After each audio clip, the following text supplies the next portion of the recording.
তোমাদের শুভ সকাল জানিয়ে সকাল সকাল ছাদ থেকে ব্লগটা শুরু করে দিলাম। আজকে একটা ছোট্ট ব্লগ নিয়ে অনেকদিন পর তোমাদের কাছে চলে এলাম। ছাদে আমি অলরেডি জামা কাপড় মেলে দিয়েছি, আর চারপাশটা একটু দেখে নিচ্ছি। সেই ফাঁকে সকাল সকাল মানে কিন্তু এখন ঘড়িতে সকাল 7:30 বাজছে, আর এখনই কিন্তু সূর্যের তেজ আর কি বলে দাঁড়ানো যাচ্ছে না ছাদে। মানে মোবাইলটা যে সূর্যের দিকে ধরছি সেদিকে কিন্তু তাকানোই যাচ্ছে। এই দেখো জামা কাপড়গুলো আমার মেলা হয়ে গেছে।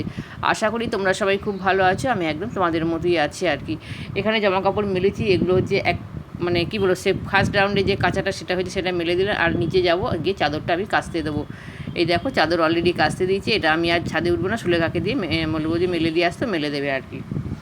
তা এইসব কাচাকুচি মেলা ফেলা যা হওয়ার হয়ে গেছে। এবার যেটা আমাদের হাউস ওয়াইফদের মোস্ট ইম্পর্টেন্ট কাজ, এই যে রান্নাঘরে ঢোকা।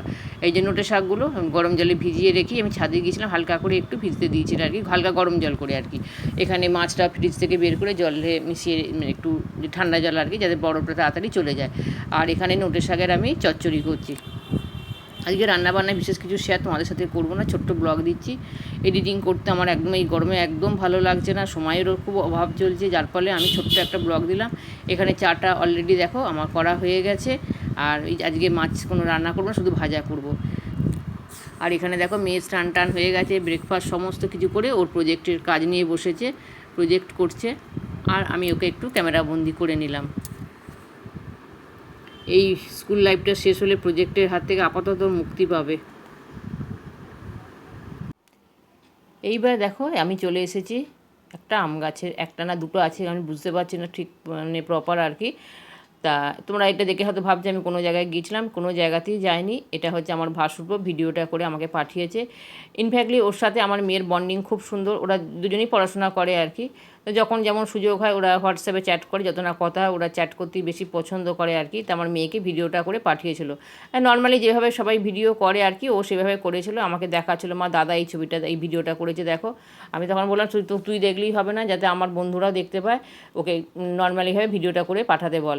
তা ও এই ভিডিওটা করে আমার জন্য পাঠিয়েছে, আর আমিও এটা এই ব্লগের মাধ্যমে সেটাকে সেট করে দিলাম আর কি। আর এখানে আমি ধরো আমাদের শহরে তো গাছপালা একটু কমই দেখা যায়, তাই বলে কি আম গাছ নেই তা নয়, আছে। তো আমি তো যেহেতু ঘরবন্দি থাকি, বেশি অত চোখে আমার পড়ে না। তা দেখে ভালোই লাগছে যে কি সুন্দর গাছে আম হয়ে আছে। আর এরকম গাছে যদি ফল শুদ্ধ গাছ দেখা যায় সেগুলো বেশি দেখতে ভালো। এমনিতে গাছপালা ভালোই লাগে, আর সেখানে যদি গাছে ফল হয়ে থাকে সেই গাছ দেখতে ভীষণই ভালো লাগে আর কি। এই যে দেখো এটা ওদের গাছ আর কি। তা ওর আসার কথা আছে আমাদের বাড়িতে, দেখা যাক কী করে। গরমের ছুটিতে মেয়ে অনেক করেই বলেছে যে আসতে হবে, দেখা যাক কী করে আর কি। সবাই পড়াশোনা নিয়ে এত ব্যতিব্যস্ত থাকে।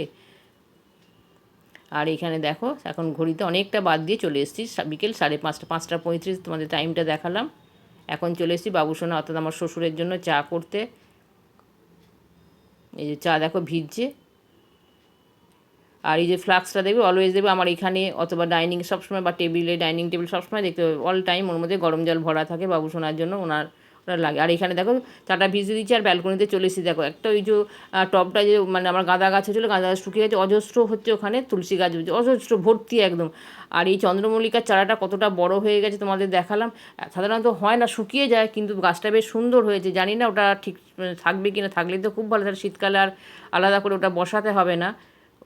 আর এখানে দেখো এই সবজিগুলো মানে ব্যালকনিতেই রেখেছিলাম, সেগুলো আর কি নিয়ে চলে এলাম। আর এই যে দেখো আমগুলো দেখাচ্ছে, এখন দেখো এখন ততটা ভালো আম এখনও ওঠেনি, খুব মিষ্টি, যেটা মিষ্টির একটু কম আছে। তা কী করবো, অতটা আম তো নষ্ট করা যায় না, ওই শরবত করে করে খেয়ে নিচ্ছি। এখানে দেখো দিদি অলরেডি চলে এসেছে। তো রান্না বসিয়ে দিয়ে কালকের জন্য সবজিগুলো কাটছে আর কি, বলে দিয়েছি সেই মতন ও কাটছে আর কি। এবার দেখো আমি চলে আসবো অনেকটা পরে। আমি দেখো বেরিয়েছিলাম, আর প্রত্যেক মাসে আমার কিছু না কিছু কেনা থাকে। তোমাদের তো বলেছিলাম সেলে আমি আমার জন্য খুব একটা কিছু কিনে খেলে, একটা কুর্তি কিনেছিলাম যেটা বাবুসোনা দিয়েছিল আর কি। এবার দেখো আমি দুটো নাইটি কিনতে গিয়েছিলাম, আর মেনলি আমি গিয়েছিলাম একটা ছাতা কিনতে, সেটা তোমাদের আমি দেখাচ্ছি। এই যে দুটো মানে কুর্তি নাইটি কিনেছি। আমার প্রত্যেক মাসে কিছু না কিছু কিনি, নিজে যাই বা অনলাইন থেকে কিনি। অত এখন মেয়েকে বললে মেয়ে অনেক কিছু কেনাকাটা শিখে গেছে, মেয়েকে দিয়েও আনিনি। আর শ্বশুর তো আছেই, শ্বশুরকে বললেই উনি এনে দেন। তা দেখো এই যে একটা নাইটি কিনেছি, আর ওই আর একটা কিনেছি। তা ছাতার কথা যেটা তোমাদের বলি, ছাতার জন্য আমি মেনলি গিয়েছিলাম। তা ছাতা যে আমার কত যে আমি নিজে হারিয়েছি তার কোনো হিসেব নেই। ছাতা আমার ছিল, সেটা মেয়েকে এখন দিয়ে রাখি আর কি, সবসময় ব্যাগে থাকে। এখন ধরো বৃষ্টির তো কোনো ঠিক ঠিকানা থাকে না, তারপর তো এখন প্রচণ্ড তেজ রোদ্দুর, সেটা তো রাখতেই হবে আর কি। ওর ব্যাগ থেকে আমি বের করতেই মানা করি, কারণ নিয়ে যেতে ভুলে যায়। মানে সবসময় রেনকোট আর ছাতা আমি মানে সারা বছর ধরেই ওর ব্যাগের মধ্যে ভরা থাকে আর কি। আর এই ছাতাটার জন্যই মেনলি গেছিলাম, কারণ আমারও তো একটা ছাতার দরকার, এখন আমাকেও বেরোতে হয় মাঝে মধ্যে আর কি। তাই সেই ছাতা বলি, কত যে আমি ছাতা কিনলাম তার কোনো ঠিক ঠিকানা নেই। তা আজকের ব্লগটা আমি এখানেই রাখি, চলে আসবো নতুন কোনো একটা ব্লগ নিয়ে। ততক্ষণে যে তোমরা সবাই ভালো থেকো, সুস্থ থেকো, টাটা বাই।